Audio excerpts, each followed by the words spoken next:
साथियों, समाज या राजनीतिक पार्टियों में आप सालों से ये सुनते आ रहे होंगे कि यदि राजनीति में सफल होना है तो ज़्यादा मेहनत करो, ज़्यादा काम करो, ज़्यादा अनुशासित रहो और विनम्र बनो।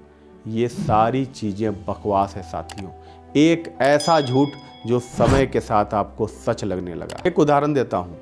हमारे यहाँ एक कहानी प्रचलित है कि यदि किसी मेंढक को आप गर्म पानी में डालो तो वो तुरंत उछलकर बाहर आ जाएगा, लेकिन यदि उसी मेंढक को आप गुनगुने पानी में डाल दो और धीरे धीरे पानी का तापमान बढ़ाओ तो उससे वो बाहर नहीं आएगा, चाहे इसमें उसकी जान ही क्यों न चली जाए। यह कहानी फ्रॉग इन बॉइलिंग वाटर के रूप में बहुत मशहूर है और मोटिवेशनल स्पीकरों द्वारा इस कहानी का इस्तेमाल इस बात को समझाने के लिए किया जाता है कि कैसे आप अपने कंफर्ट जोन से बाहर निकलें। लेकिन साथियों, आपको ये जानकर हैरानी होगी कि ये कहानी पूरी की पूरी झूठ है, सच सा लगने वाला ऐसा झूठ जिसे हम वर्षों से मानते चले आ रहे हैं। ठीक वैसे ही जैसे राजनीतिक सफलता के लिए हम ज़्यादा अनुशासित रहने, ज़्यादा काम करने, विनम्र बनने जैसे ढेरों झूठ और भ्रामक सिद्धांतों को सच मान बैठे। पॉलिटिक्स विद पंकज में आपका स्वागत है। नमस्कार, मैं हूं Pankaj Pandey, political performance coach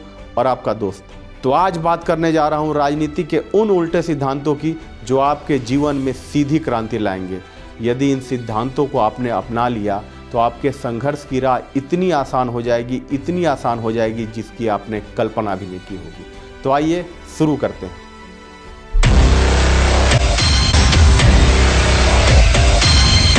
साथियों, राजनीति में आपने कई ऐसे लोगों को देखा होगा जो बहुत ज़्यादा काम करते हैं, बेचारे दिन भर व्यस्त रहते हैं, फिर भी उन्हें राजनीतिक तरक्की नहीं मिल पाती। यदि वो किसी राजनीतिक पार्टी में हो तो ताउम्र एक कार्यकर्ता या छोटे मोटे पदाधिकारी बन के रह जाते हैं, और अगर पार्टी में ना भी हों, अपनी स्व राजनीति कर रहे हो, तब भी उन्हें राजनीतिक तरक्की नहीं मिल पाती।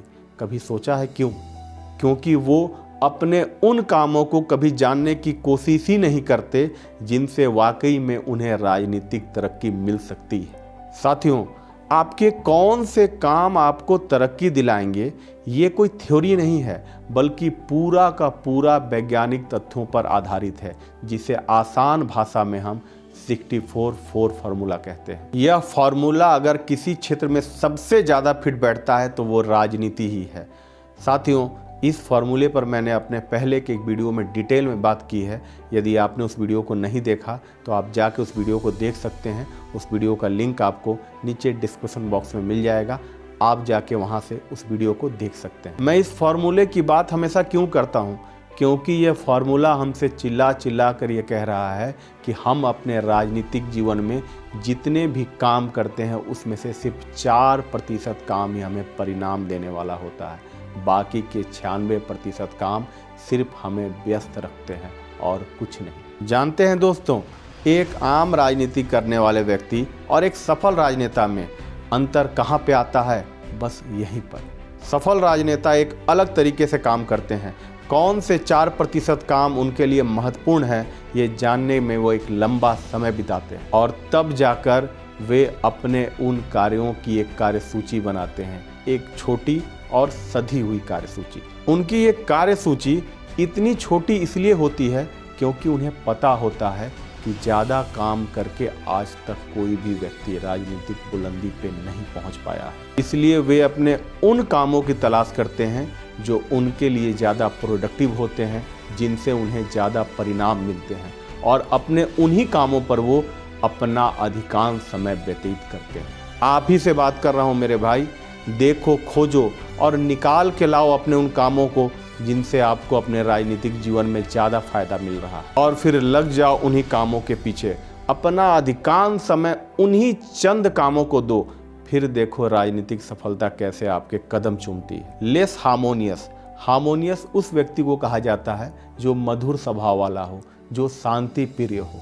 साथियों, बचपन से हमें ये सिखाया जाता है कि शांति प्रिय बनो, विनम्र बनो, तुम्हारा स्वभाव मधुर होना चाहिए। याद रखो, इन सिद्धांतों के साथ आप आम जीवन में तो सफल हो सकते हो, पर यदि आपको राजनीति में सफल होना है तो आग लगा दो इन सिद्धांतों को, या फिर राजनीति करना छोड़ दो। चाणक्य ने कहा था, एक नेता को पिता के समान होना चाहिए, जो कठोर भी हो और मधुर भी।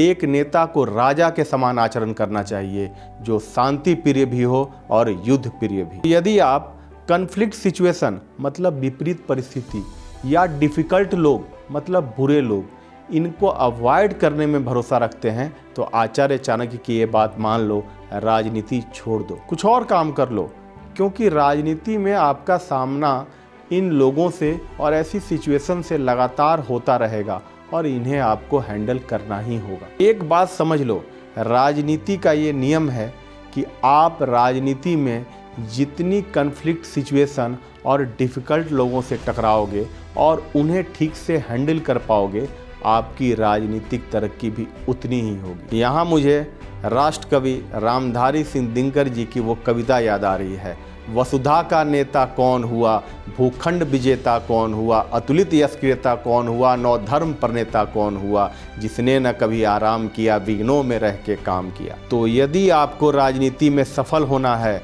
तो हर मुश्किल परिस्थितियों का सामना करने को तैयार हो जाओ, बुरे से बुरे लोगों को हैंडल करने का दमखम रखो, तभी आप राजनीति में सफल हो पाओगे, तभी राजनीति की बुलंदी पर पहुंच पाओगे, तभी आपको राजनीतिक शिखर नसीब होगी। तो मिलते हैं साथियों अपनी अगली वीडियो में एक नए राजनीतिक सीख के साथ।